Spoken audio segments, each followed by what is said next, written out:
రాష్ట్రంలో 6 గ్యారంటీలు అమలు చేయకపోవడంపై కాంగ్రెస్ అగ్రనేత రాహుల్ గాంధీ సమాధానం చెప్పాలని మాజీ మంత్రి హరీష్ రావు డిమాండ్ చేశారు. సీఎం రేవంత్ రెడ్డిని ప్రజలు నమ్మే పరిస్థితి లేదని ఎన్నికల ప్రచార సమయంలో గాంధీలు వచ్చి హామీలిచ్చారని వెల్లడించారు. గ్యారంటీ కార్డులంటూ అందరినీ మోసం చేశారని మండిపడ్డారు.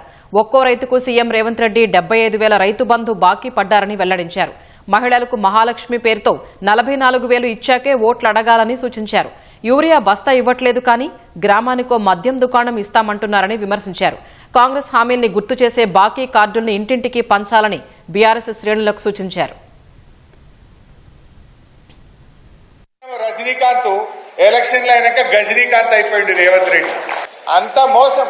రేవంత్ రెడ్డి వాడు నమ్మడని గాంధీల మాట చెప్పి సంతకాలు పెట్టి ఇంటింటికి బాండ్ పేపర్లు వచ్చిండ్రు. ఇవాళ 100 రోజుల్లో ఇస్తామని చెప్పి 700 రోజులైనా కూడా ఆ బాండ్ పేపర్ పత్త లేకుండా వీకింది. పెద్ద పెద్ద మాటలు మాట్లాడిన రాహుల్ గాంధీ పత్తక లేకుండా వీకిండిగా.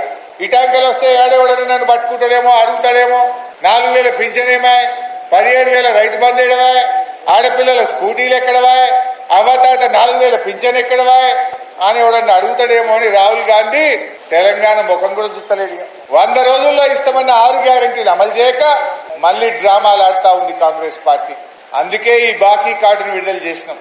ఈ బాకీ కార్డును ఇంటింటికి ఇయ్యాలి మీరు.